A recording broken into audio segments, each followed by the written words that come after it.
Evangelho de Mateus, capítulo 6, do versículo 19 até o verso de número 21. Diz assim a palavra do nosso Deus: Não acumuleis para vós outros tesouros sobre a terra, onde traça e a ferrugem corroem, e onde ladrões escavam e roubam. Mas ajuntai para vós outros tesouros no céu, onde traça nem ferrugem corrói, e onde ladrões não escavam e nem roubam. Versículo 21. Porque onde está o teu tesouro, aí estará também o teu coração. Onde está o teu coração, irmãos? Esta é uma pergunta importante nos dias atuais. Esta é uma mensagem que Jesus pregou no Sermão do Monte com o objetivo de ensinar sobre o relacionamento com o Pai Celestial e os seus seguidores, os seus discípulos. No capítulo 6, Jesus está falando desta relação dos crentes, dos discípulos com o Pai Celeste. E a primeira forma de Jesus fazer isso, ensinar sobre essa relação dos seguidores dele com o Pai Celeste, o Pai Celestial, o Pai Nosso, é refutando, denunciando e combatendo a religiosidade hipócrita. Nós vimos isso do versículo 1 do capítulo 6 até o versículo de número 18, onde a religiosidade hipócrita é condenada, uma religiosidade que aponta para si e que não busca a Deus de verdade. E Jesus, então, denunciando e combatendo essa hipocrisia religiosa, ensina uma espiritualidade de intimidade com Deus, do secreto, de um relacionamento íntimo com o Pai Celestial. Agora, a partir do versículo 19, o tema vai se dar com um diagnóstico que Jesus fará no coração de todas as pessoas. Inclusive, um diagnóstico de um perigo que os seguidores também de Jesus podem recorrer, que é a ansiedade, as preocupações extremas e desnecessárias que geram um coração ansioso, aflito, portanto pecaminoso. Olha, Jesus então vai fazer este diagnóstico levantando uma solução para este mal. Ele faz diagnóstico usando metáforas. A primeira, nós vamos falar esta noite. O lugar dos tesouros e o lugar do coração. Onde está o teu coração? Olha, tanto os hipócritas, dos versos 1 aos versos 18, quanto os ansiosos e preocupados em extremos, eles têm algo em comum. E sabe o que eles têm em comum? Eles estão voltados para si. Os hipócritas para chamar a atenção. Os ansiosos para suas necessidades, para suas preocupações, que os governam, que os dirigem. Então, olhando para o diagnóstico que Jesus faz, para as pessoas que são conduzidas por suas preocupações, por suas necessidades e por elas direcionadas, ele faz esta primeira metáfora. Onde está o teu coração? Qual é o lugar dele? Sinclair Ferguson, o Dr. Ferguson, comentando este texto do Sermão do Monte, ele diz: onde está o teu tesouro? O que você considera realmente importante na vida? Essa metáfora se trata disso. Quais são os seus sonhos? Ainda mais importante, no que você sonha enquanto acordado? Talvez esse seja o sinal mais claro de onde o seu tesouro realmente está. O que ocupa a sua mente? As prioridades erradas geram corações ansiosos. Responder estas perguntas pode te ajudar contra a ansiedade e a preocupação extrema, porque elas apontam onde está o nosso coração. Onde está a nossa confiança, a nossa esperança, a nossa segurança? O que nós temos gastado tempo e sonhado, como Sinclair Ferguson diz, acordados? O que nós mais nos empenhamos e sonhamos quando estamos acordados? Ele diz que este é o sinal mais claro de onde o nosso tesouro realmente está. Sabe por quê? É onde mais nos empenhamos. Por isso, olhando para esta metáfora, o texto bíblico de Mateus 6, de 19 a 21, nós tiramos aqui 3 lições importantes. E a primeira delas é: cuidado com o engano dos tesouros perecíveis. O engano dos tesouros perecíveis. O versículo de número 19 diz: não acumuleis para vós outros tesouros sobre a terra, onde a traça e a ferrugem corrói, e onde os ladrões escavam e roubam. Não acumuleis tesouros sobre a terra. Não gira somente em torno de dinheiro, de bens materiais. Não se engane. Muitas pessoas, ao lerem esse texto, atribuem aos bens materiais toda a culpa. Olham para este texto apressadamente, precipitadamente, e muitas vezes pensam neste texto apenas para quem é abastado, para quem tem boas condições financeiras ou acumula grandes riquezas. Por favor, não trate esta metáfora apenas como dinheiro. Jesus não está falando apenas de dinheiro.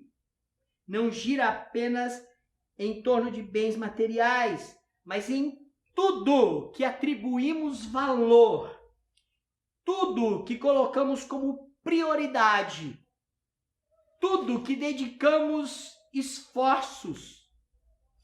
Jesus está colocando como tesouro aqui nesta metáfora tudo aquilo que ocupa o nosso desejo, as nossas prioridades, tudo aquilo que amamos.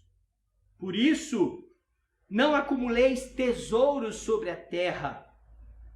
Gira em torno de amores, de intenções, de vontades, de esforços mundanos, que nós podemos atribuir valor acima do que eles devem ter.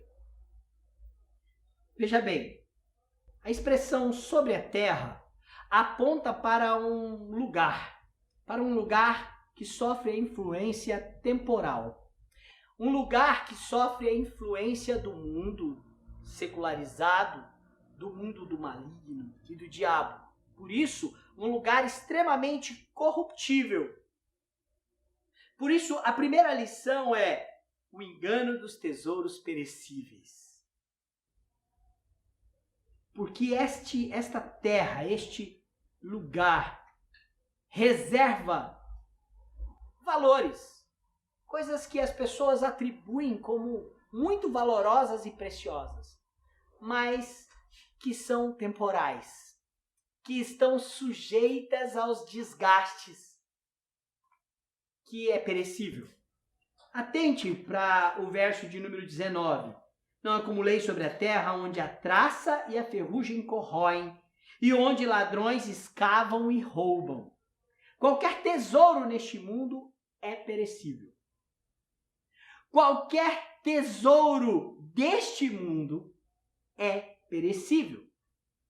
A expressão onde traça e ferrugem corrói é uma palavra utilizada para significar que a traça, aquela que corrói as roupas, aquele pequeno inseto que coloca suas larvas ali, ele se alimenta dos tecidos, a ferrugem que corrói o aço, pode ser apresentada aqui como deterioração.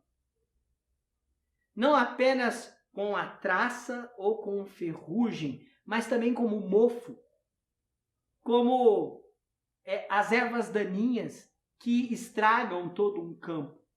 É a ideia de deterioração, estragar o mundo, este mundo temporal, este mundo passageiro, influenciado pela lei do pecado. Este mundo é perecível. está em decomposição. As principais madeiras de lei, as pedras preciosas podem esfarelar. O metal pode enferrujar, pode derreter. A água pode mofar, estragar, diluir. A traça pode romper com os tecidos. Mas é interessante que muitas vezes nós colocamos o nosso coração nos tesouros deste mundo perecível. Olha, a Bíblia de Genebra, compartilhando uma explicação sobre a ideia de a traça e a ferrugem, e também os ladrões que escavam e roubam, a Bíblia de Genebra explica o versículo 19 assim: tudo o que é terreno está sujeito à deterioração ou à ruína. Tudo o que é terreno está sujeito à deterioração ou à ruína. Olha, quero chamar a sua atenção para a expressão traça e ferrugem corrói, que é igual a deterioração. Roupas, joias, propriedades, dinheiro, comida. O corpo deteriora. Pessoas deterioram, morrem. Relacionamentos se desgastam.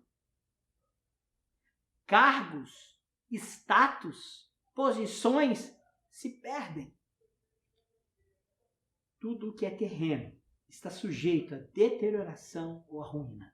E não existe um tempo mais presente do que o nosso, em que ensina o extremo cuidado do corpo.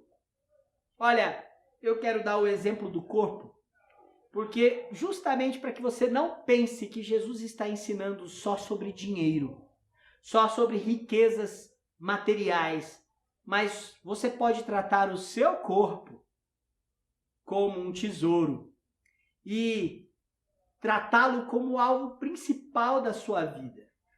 Há teólogos, escritores contemporâneos que chegam a dizer que os templos modernos são as academias, onde os altares são repletos de espelhos e o corpo é cultuado.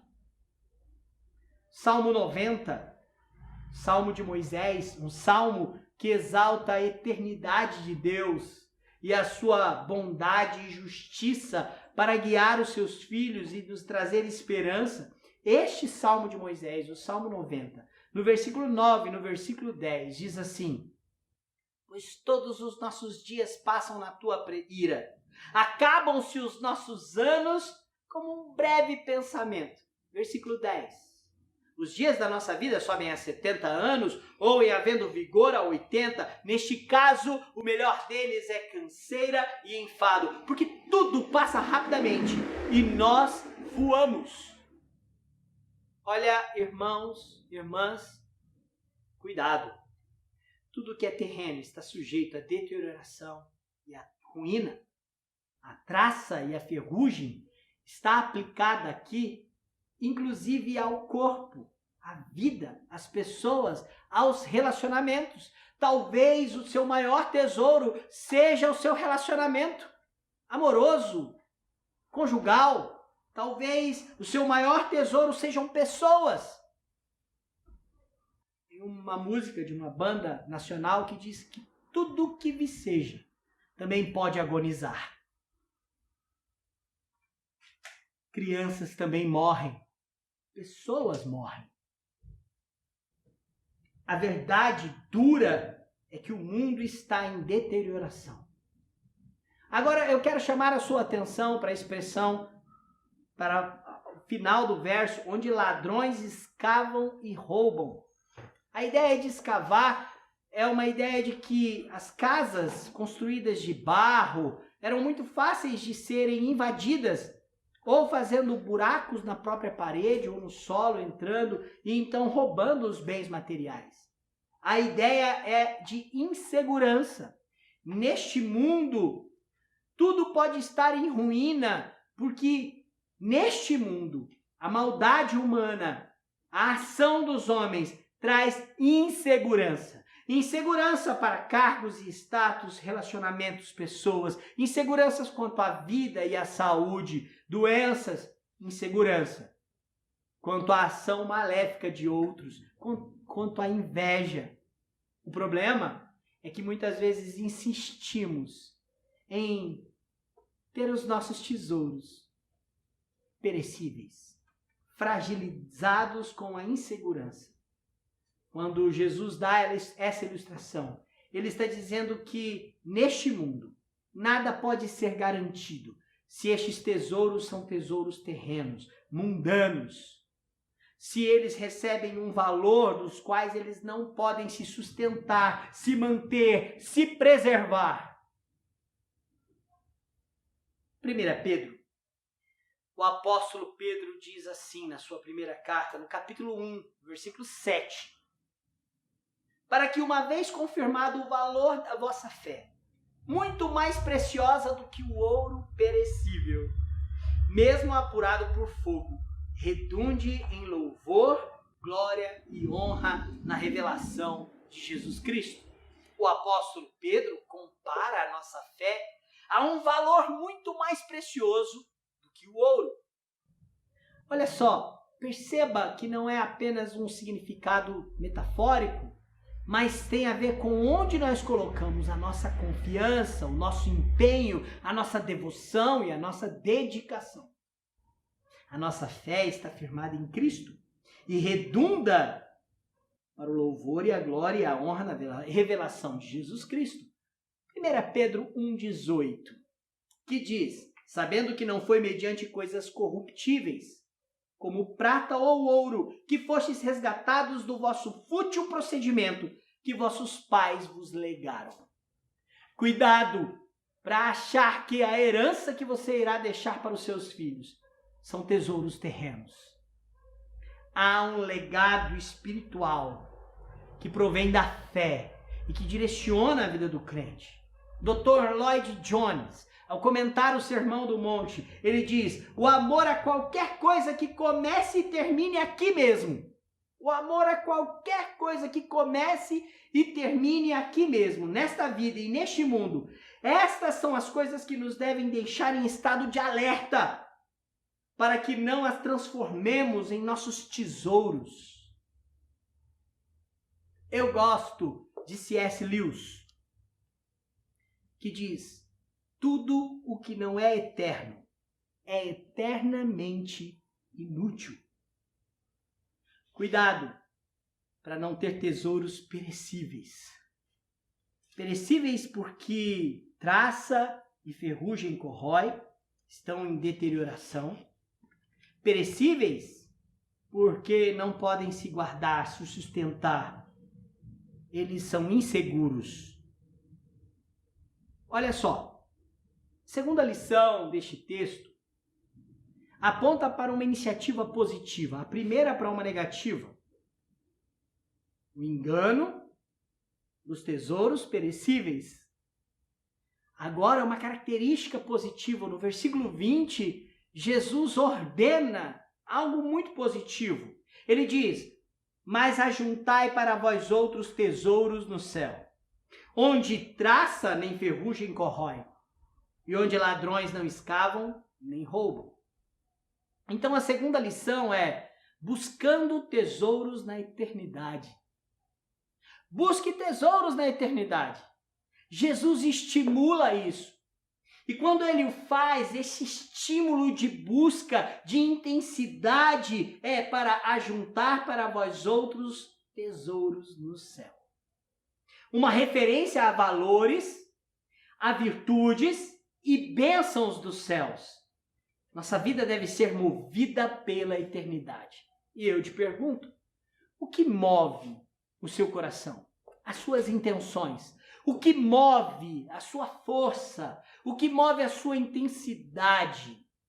Está limitado apenas a esta vida? O apóstolo Paulo, em 1 Coríntios capítulo 15, verso 19, diz que se a nossa esperança em Cristo se limita apenas nesta vida, somos os mais infelizes de todos os homens. O nosso coração deve estar voltado para a eternidade, movido para a eternidade, porque lá nós somos estimulados por Cristo a sim buscar e acumular tesouros nos céus. João capítulo 6, versículo 27, Jesus está falando sobre a salvação. E ele diz para aqueles que foram procurar pão que ele tinha multiplicado. Ele já tinha feito os milagres do pão e do peixe, multiplicado pães e peixes. Então, ele olha para aquelas pessoas e diz: trabalhai não pela comida que perece, não pela comida que perece, mas pela que subsiste para a vida eterna, a qual o Filho do Homem vos dará, porque Deus, o Pai, o confirmou com o seu selo.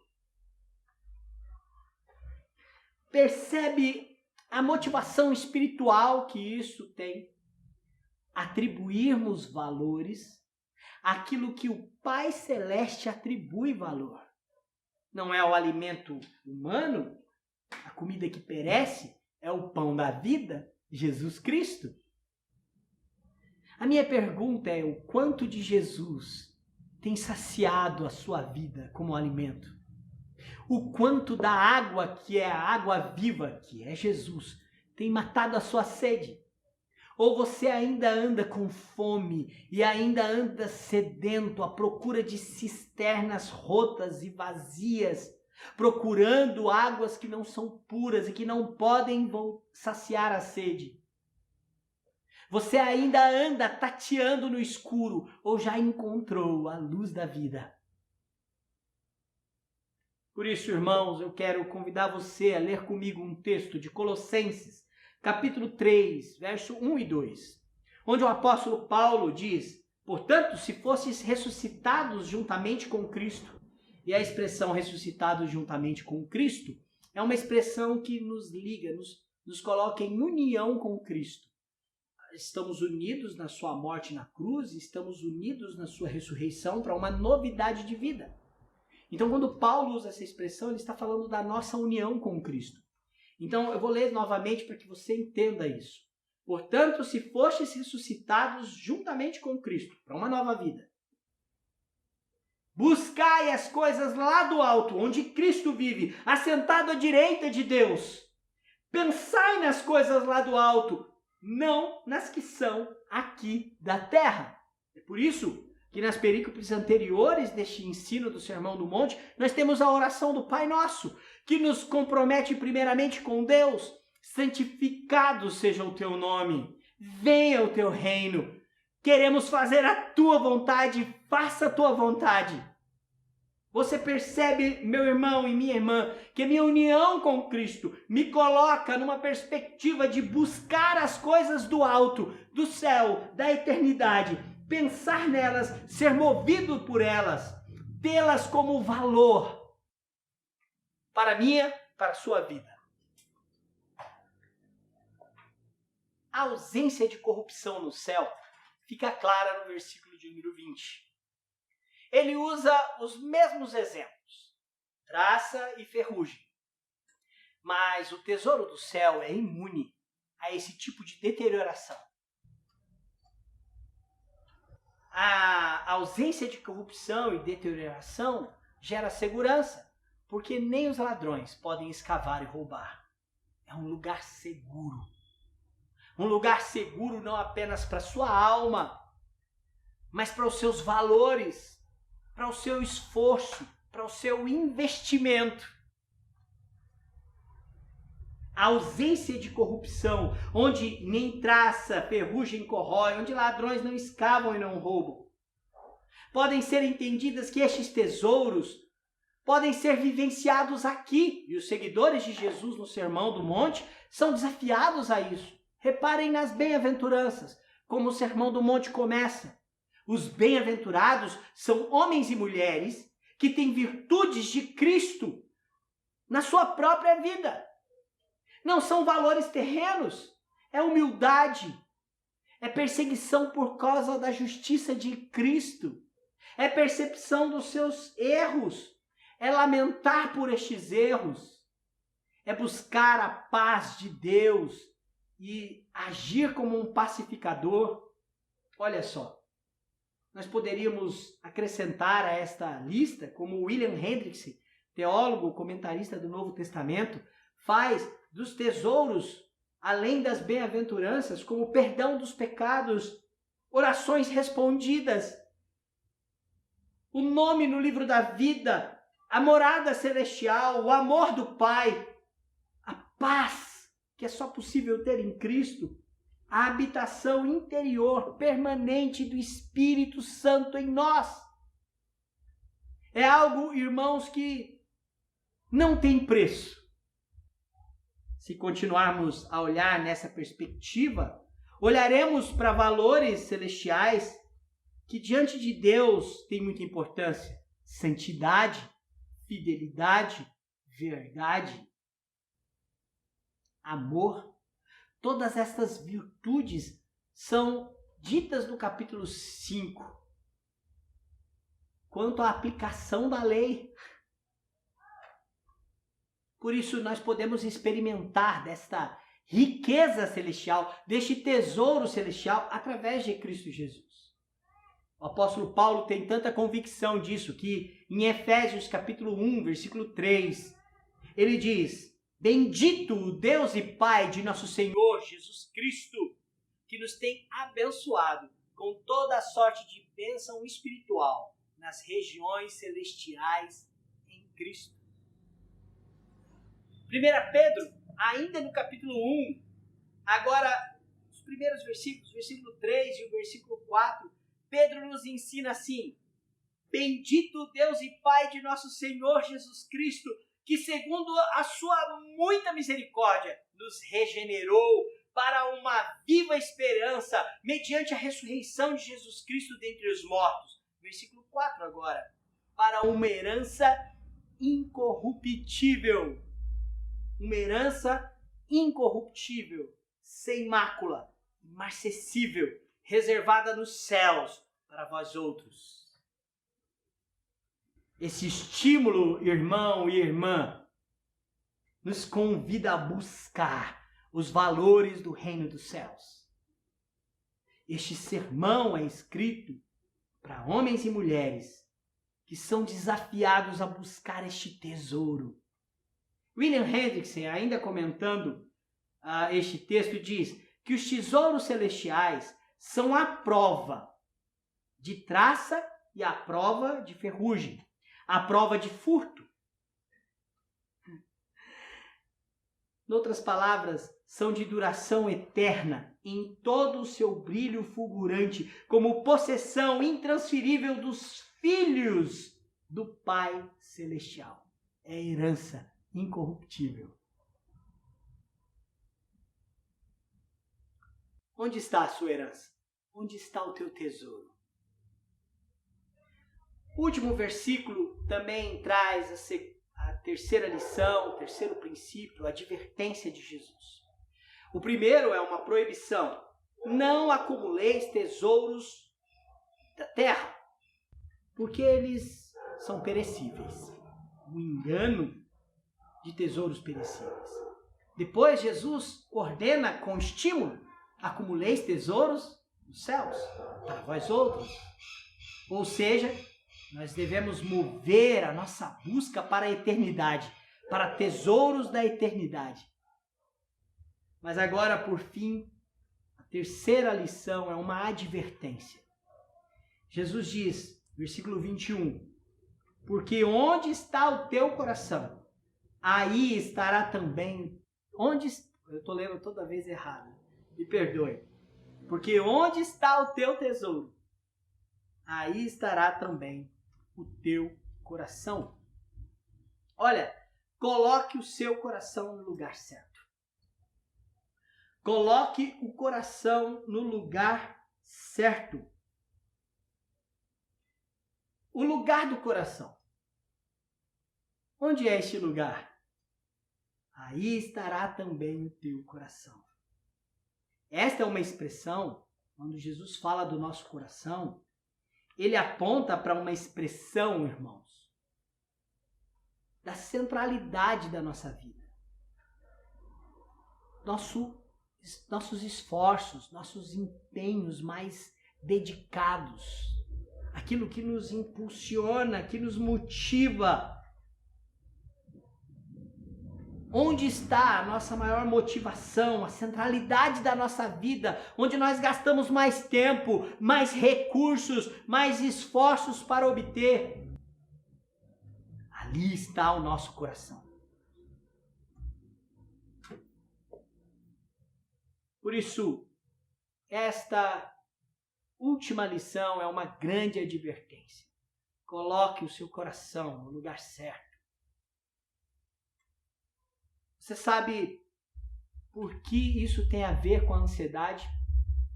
Eu iniciei lembrando que o capítulo 6 fala da nossa relação, a relação dos seguidores de Jesus com o Pai Celestial, onde ele então condena uma espiritualidade hipócrita, baseada nos homens que querem aparecer, estão movidos a si mesmos. Mas na segunda parte do capítulo 6, também são homens que são movidos por si mesmos, mas por suas necessidades, por suas paixões, por seus enganos de coração, por colocarem o coração no lugar errado. Eles vivem preocupados, porque estes tesouros são perecíveis, não podem se manter. Eles se deterioram, eles escapam pelas mãos, eles podem ser roubados, podem ser tirados.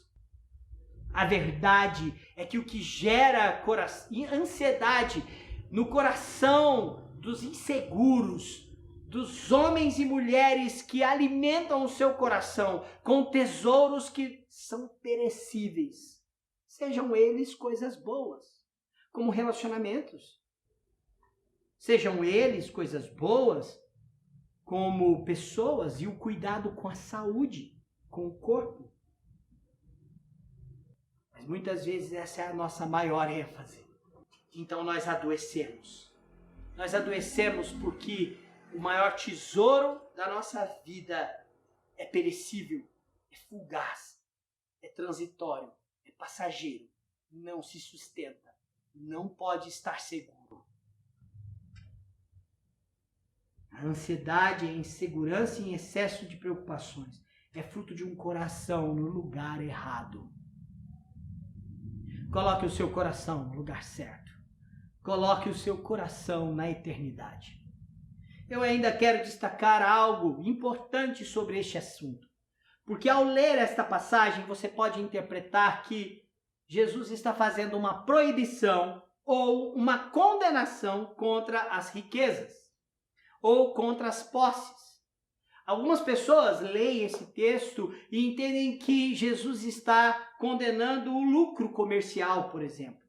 Os status de funções e de cargos, que Jesus está recriminando ou não dando importância a relacionamentos interpessoais, ou que Jesus está estimulando que eu e você sejamos descuidados com a nossa previdência. Não sejamos previdentes com as finanças, não sejamos previdentes com a saúde ou previdentes com a nossa aparência. Este é um erro, é um equívoco. Não é isto que Jesus está ensinando.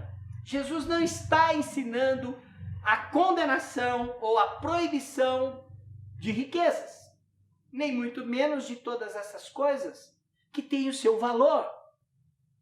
O que Jesus está advertindo nesta metáfora, o que Jesus está nos advertindo com veemência, é que nós podemos amar demais essas coisas.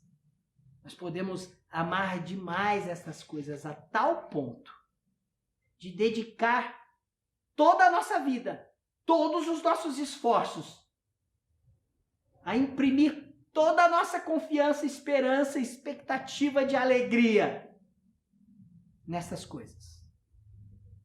E isso é frustrante. Não é assim que vive um discípulo de Jesus. Ele está com o coração no lugar certo. 1 Timóteo, capítulo 6. O apóstolo Paulo vai ensinar algo para Timóteo. É uma exortação mas que tem tudo a ver com isso que eu acabei de falar, o que esta metáfora e este ensino não está ensinando. Não é a proibição contra as riquezas ou contra bens materiais ou contra o cuidado do corpo, por exemplo. Aqui neste exemplo do apóstolo Paulo, especificamente a respeito das riquezas. 1 Timóteo, capítulo 6, versículo 17 até o versículo 19, que diz assim: exorta aos ricos do presente século que não sejam orgulhosos, nem depositem a sua esperança na instabilidade da riqueza, mas em Deus, que tudo nos proporciona ricamente para o nosso aprazimento. Versículo 18.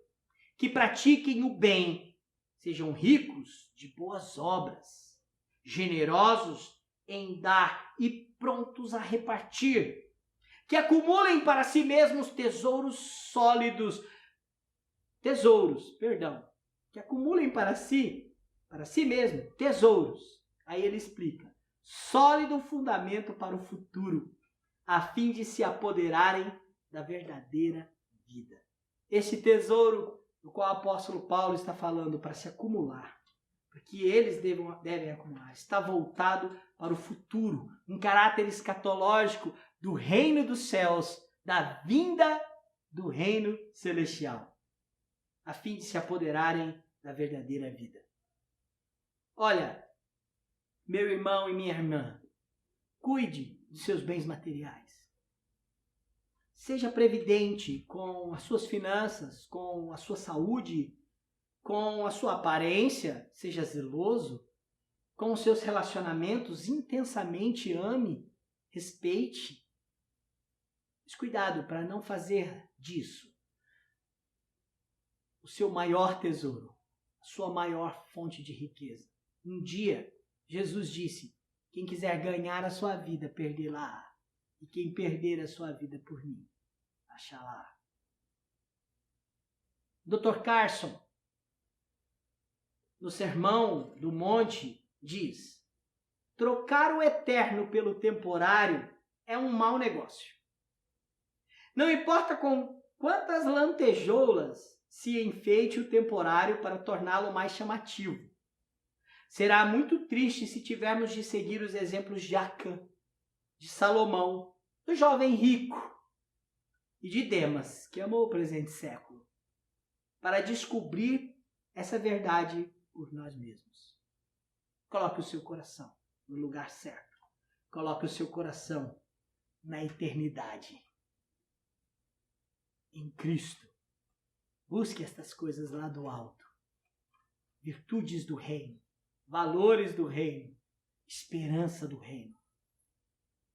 Obedeça aos mandamentos deste reino e deste rei que é eterno. As coisas que amamos, elas direcionam a nossa vida, governam a nossa vida. As pessoas que amamos, elas governam as nossas vidas.